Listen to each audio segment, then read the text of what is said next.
Welcome to this edition of Rattling the Bars. I'm Master Moose, the co-host with Eddie Conway. And as always, I'll try to update the viewers and listeners on Eddie Conway's status. Eddie Conway is doing good. Eddie Conway is progressing. And at some point in time, it's my prayer that Eddie Conway make a cameo appearance at the program that he created and the network that he loved. In a October 21st, 2022 article in the Washington Post, the caption read, "The question of slavery in U.S. prisons is on the ballot in 5 states." Here to talk about is slavery still allowed in the United States and more is Robert Chase, an associate professor at Stony Brook University and the director of Historians Against Slavery. And I'm quite sure he has much more on his resume than those 2 points. But for the sake of conversation today, we'll just go there. If he want to elaborate on some more things, his accomplishment, he can as well. Welcome, Robert. Welcome to Rattling the Bars. And we know you're no stranger, but thank you for coming on and gracing me with your presence. Well, thank you. This is a critical conversation at a critical juncture as we approach the November 8th elections. It's my pleasure to be here a second time. I give my thoughts and prayers to Eddie, and my thanks to you for having me on the show again. All right, Robert, let's just go right to the heart of the matter. Is slavery allowed in United States prison? And if so, how? Right. So it is allowed. And here's the irony that everyone who listens to your show knows, and many of them live. It is allowed through the 13th Amendment, a national amendment, the amendment that freed the slaves, which had a slavery clause to it. And we can talk about the history as to how that clause came to be. But the essence of it is that it allows for slavery if someone is convicted of a crime. That famous clause that would otherwise eliminate enslavement allows the state to enslave. So we move from private ownership of human beings to what one Virginia Supreme Court decision decided in 1871, known as Ruffin v. Commonwealth, as slaves of the state. Now, not every state agreed with that kind of decision, but many states wrote into their state constitution. So it is, as the abolitionist Max Parthas calls, double enslavement, enslaved by the national arrangement of the 13th Amendment, and then enslaved via the state constitutions, of which there are 25 currently constitutions in the United States that have that clause in it. As you said, we're now reaching a point where 5 will reconsider it. But what does that kind of slavery mean? It means a few things. First, it means a compulsion to work. So coerced labor, where people who are incarcerated have no choice but to labor. And if they refuse to do so, they can be punished, be that solitary, loss of good time, which means then they're going to have to serve a longer sentence, so their freedom is imperiled, or losing privileges such as going to the law library to work on their case. So it's a punitive labor arrangement. Second, we have over 800,000 people that work within a 2.1 million prison system for prison industries that's worth about $2 billion a year. So there's a question of profitability there. And many states pay only a nominal wage of the average is 87 cents. There are 4 states, including Texas, the one I'm in right now as I sit in the William Wayne Justice Law Center at the University of Texas, that pay no wages at all to their incarcerated laborers. But it's not just a question of wages. It is also a question of their humanity. And the reason why I think striking down the slavery cause is important is, yes, it might get a nominal wage to prisoners, but it begins the path of humanizing the incarcerated, which is where we need to go, because there's an array of human rights abuses that occur within our prisons. And when we dismiss people as slaves, it allows those abuses to be, well, it dehumanizes them and it allows that to continue. So I think it is a nominal issue, but names matter. And the name enslavement and slavery is a real thing in our constitutions, not in 1886, but as we sit here today in 2022. I want to push back on a few points you made, but I want to also make you aware of, like you said, in the 1800s, they said slaves of the state, but now they took that slaves of the state out and they say wards of the state, which has the same uh, meaning, right? But let's push back on this here. All right. Now you have in one state, I think it's Oregon, where the sheriff or the Department of Corrections is pushing back saying that if we take this clause out, that the program services and the things that prisoners are receiving while in prison because of this clause, he's making a direct connection because of this clause, the things that they're receiving will no longer, they'll be no longer allowed to receive program services and things of that because then they're saying that according to his perspective is that once you, the fact that you have this clause in it with the exception, and the exception saying, okay, you're a slave, you're not a slave only if you commit a crime, but when you're locked up because you committed a crime, you are allowed, in his mind, as morbid as it seems, in his mind, now you're allowed to have access to services and programs. Take the clause out, and those services and programs no longer exist. Is that a morbid sense of thinking, or do we have any validity in his perspective? Well, I think we probably immediately share the reaction that, of course, that's terribly morbid. But it's interesting first that it's coming out of Oregon. I mean, I'm a historian of forced labor, but also a prisoners' rights movement in Texas. Having written the book "We Are Not Slaves: State Violence, Coerced Labor, and Prisoners' Rights in Postwar America." But the whole basis of the exception clause in the 13th Amendment comes out of Jefferson's interest, Thomas Jefferson's interest Mm-hmm. in the Northwest Ordinance of 1787. It was proposed, but that's where the language for the 13th Amendment comes from because they didn't want to have enslavement in the Northwest, but they put in that amendment except for a punishment of a crime. So when the 13th Amendment came about, that is where they got the language from. So to me, it's kind of ironic that we're talking about Oregon out of that arrangement. But to the immediate question of what is going on in the pushback against it, isn't that terribly ironic that they're making the argument that they are actually giving more services that humanizes the incarcerated by naming them as slaves? Mm-hmm. As a historian of slavery and a historian of the carceral state, that just reminds me of so many arguments, pro slavery arguments in the 19th century for why we should retain a system of enslavement. Because it takes, to their mind, people like John C. Calhoun would have said that they are giving them food, they're Mm-hmm. giving them housing, Mm-hmm. they're giving them clothes, Mm-hmm. so they treat their slaves well. And I just have to say that I think that this Oregon sheriff is parroting some of that language for the 21st century. Because the argument for dehumanization always is, but we treat our, whether it's slavery or prisons, we treat our slaves well. We treat our prisoners well. They have access to these programs. We are humane.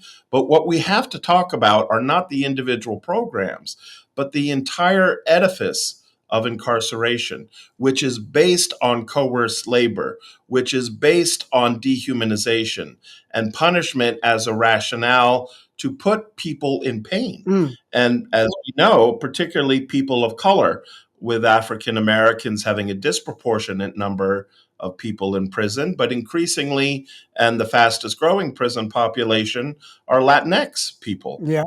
in prison. So what I'm saying is that it's the same kind of defensive language one might have articulated for the pro-slavery argument in the 19th century as the Civil War approached, that we treat our slaves better than, say, workers in the Northeast who are free labor.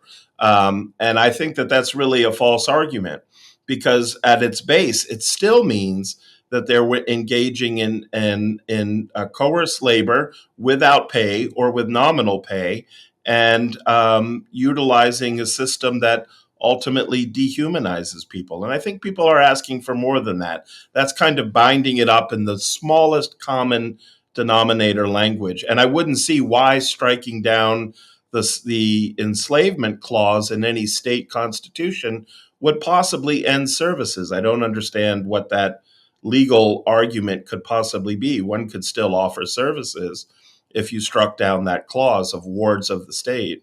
Yeah, and I think like you say, both of us agree it's a morbid perspective. But here go another one that's even more morbid. If you could actually be any more morbid than this, the other perspective is that's being offered, and you can address this is that uh, the elimination of this clause, most states fear that it will open the door for equity in terms of providing livable wages or minimum wages to people, prisoners in specific that's working in industry, and open the door for them to get them benefits, and as well as, which is a problem that long-term incarcerated suffer, also be able to get the benefits of getting a quarter towards their Social Security because you're taking taxes out, they paying taxes either in one form or another.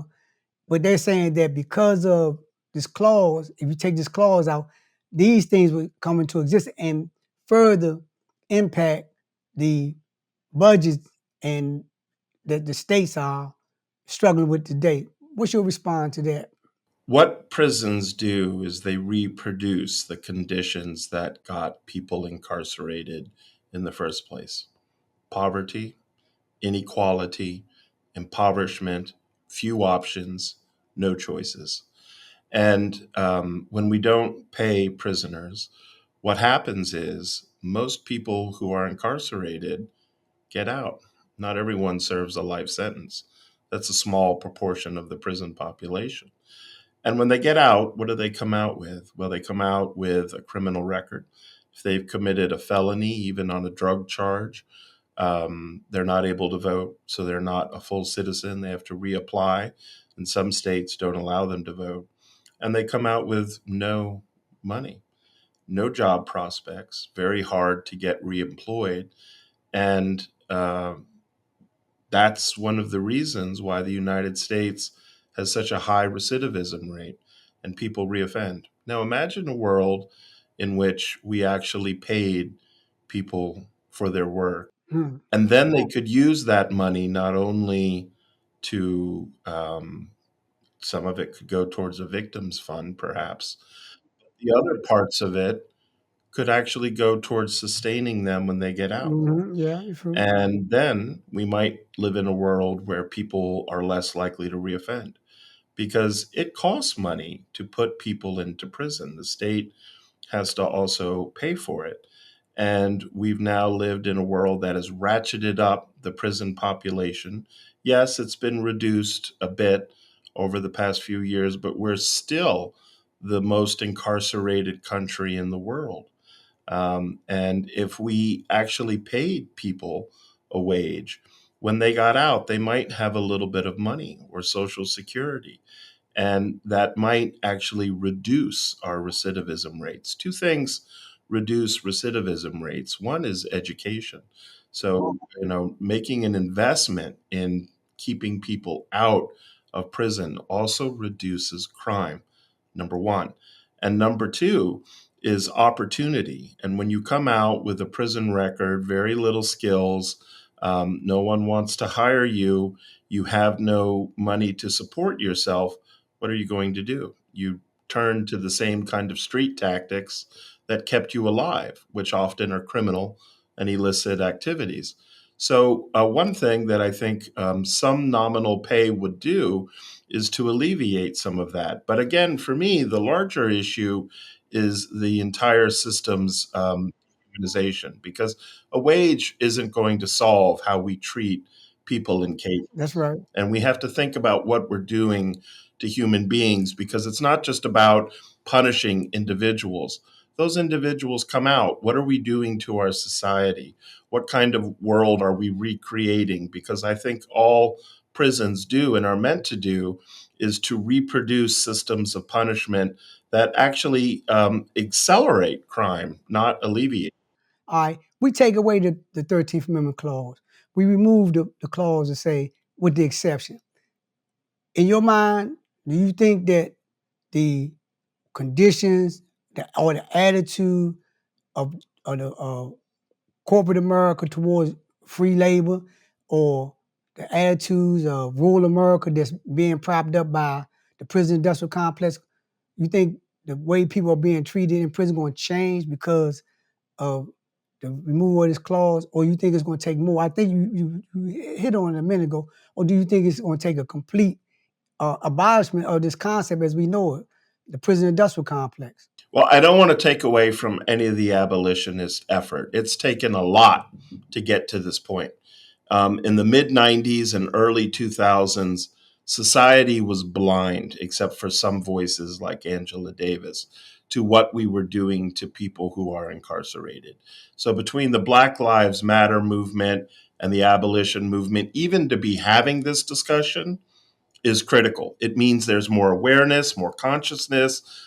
People are thinking about, well, what are we doing to people behind bars? And what kind of a society are we? Is this what a democracy should stand for? So I don't want to take away from that. And I think that the abolitionist movement to strike down slavery as a legal matter is excellent at both the state and national level. We need a national law to change the 13th Amendment as well.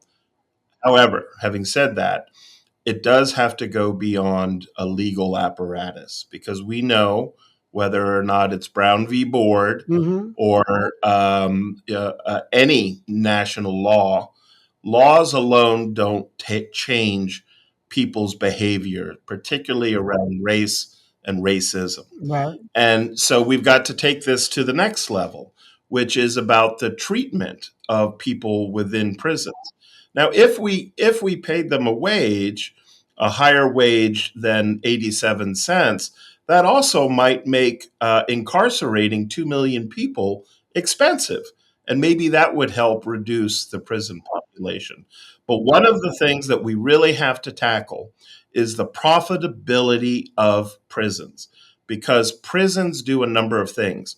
One, they take urban populations and put them in rural spaces. Why is that important? Because that counts towards congressional representation at both the state and the national level. So when we think about the slavery clause of three-fifths of a man, incarcerated people count 1 to 1 towards congressional representation. In other words, they build rural political power, even though they have no voice and they obviously can't vote. And that accelerates people in those rural spaces who then have a political allegiance to building more prisons and more incarceration. And then the second thing that happens is that when they get a prison in their rural district, that's jobs. That's right. That's jobs. And if industry moves in, that's money. And so we have to really question prisons as a motive, not for punishment, but for For profit. problem. That's right. That, I think, is the issue. Thinking about prisons not just solely as profit, I'm sorry, as punishment, but as engines for profit built on the backs of other people, sometimes committing very minor crimes. And you know what, that conversation right there, that perspective is a growing perspective. I never looked at the political implications as far as the political power that's being drawn out of that by the district. I did 48 years in prison. I was in like rural. I was in Hagerstown, which is a rural area for Maryland, and I was in Cumberland, which is a rural area from Maryland. And before Cumberland's industry failed, where they had like two major industries. Before their industries failed, it was a push by state legislators to build prisons up there, and the community came out in uproar saying, "No, we don't want it. We're not. We don't want them up here. We don't. They look down at Hagerstown, say they don't want to become a prison town. When the industries left, they literally had a parade for the Secretary of the Department of Public Safety and Correction Services, who was going up there to like make the case of why they should build. And now in that area right in Cumberland and West Virginia, they got at least five major institutions that's primarily responsible for solidifying the infrastructure in that part of the country. But talk about where we go at from here. We having gaining some momentum. We're getting it on the balance. We're getting the conversation about the prison industrial complex. We're dismantling this behemoth monster that we know is the prison industrial complex, brick by brick. Or this is another step in that process. Where do we go at from here in terms of educating people about the need to have these things take place? Because as you well know, Robert, we have a lot of cynicism when it comes to you talk about somebody duly convicted, uh, and if they not in thumb chains or ball and chain, some people believe that they're being treated more humane than or being given better treatment than people in society, which we know is a misnomer. But where do we go from here? Well, I mean, I think one thing we have to do is resist that narrative of, oh, it's a hotel arrangement and a cushy life in prison. Anyone who's ever visited, been in, or been incarcerated in a prison knows it's a space of perpetual punishment, dehumanization, violence that reproduces itself. So I talk lately with prisoners from Alabama and the Free Alabama movement and the resistance, the RAM movement headed by Kinetic Justice, and they're in the middle of a Justice Department lawsuit over a system that is incredibly violent and where people are dying every day. So there's a few things we have to do. One, we have to humanize the people who are incarcerated, and paint their portrait as okay, maybe people who committed a crime, sometimes very minor crimes, but they're still human beings, and indeed they're citizens, and they're going to be returning at some point to our society. So, for instance, I have a grant with the American Council of Learned Societies to publish the writings of incarcerated people, which was founded by Ivan Kilgore, an incarcerated author and activist as part of the United Black Family Scholarship Foundation. But as a matter of policy, I think that not only we have to humanize people through contact with the internal world of incarceration, but we have to think about once we strike down questions of enslavement, we still have the issue of prison profitability, the political power that prisons wield, and ultimately the damage they do to our democracy, to our society, through racial inequality. Universities everywhere, schools, since the George Floyd murder, are reconsidering the arrangement of white supremacy. And ultimately, what prisons do and have always done is to protect systems of white supremacy through an eradication of people of color through incarceration. So we need to think more about community corrections. We need to think about our mental health system. But all of this, of course, is a societal investment. So we'd have to rethink. Indeed, an abolition movement can also be a revolutionary movement to rethink what we do with people who've gone astray from societal norms. And as Angela Davis often says in her work on abolition, there was a moment when there weren't prisons. But guess when prisons were built? They were built at the very moment of democracy. When Alexis de Tocqueville, who wrote his book on democracy, came to America, he didn't come to write on democracy. The government of France sent him and Gustave Beaumont to the United States to steady prisons. Why? Because prisons were bound up in the system of democracy. Because we're a society that has always had side by side freedom and slavery. And at some point, we ought to be a society that strives more towards freedom and away from slavery. There you have it, the real news about slavery. We have to get away from a society that has freedom and slavery side by side. We have to get back to a society where we're more humane, and we have to humanize the people that's incarcerated, because we know their social conditions created the conditions for us to do what we do. And without the support towards bettering humanity and bettering society, we always gonna have this narrative and this conversation about uh, three-fifths of a man, exception clause to the Constitution, or building another supermax in another part of rural America. Thank you, Robert. You had the last word though before we go. I just want to thank you for having me on the program, and I love everything you do. And I think that when we go vote on November 8th, let's vote for freedom. There you have it. It's a vote for freedom. And I like the way you put that, because we have a lot of cynicism about voting, but when we look at it in the context of that, how we're characterizing our vote, it's not a matter of who we voting for, it's a matter of what we voting for. Thank you very much. Thank you. There you have it. And on behalf of Eddie Conway, uh, it's Rattling the Bars, we ask you to continue to support the real news, because the real news is just what it is. Very rarely will you have somebody on main media like Robert talking about slavery, giving an expert opinion on slavery, and have a real in-depth historical perspective about.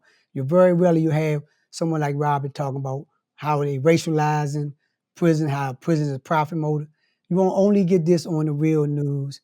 And thank you. And we can ask you to continue to support the real news. Just go to our website and tell you how to support it. Have a great day.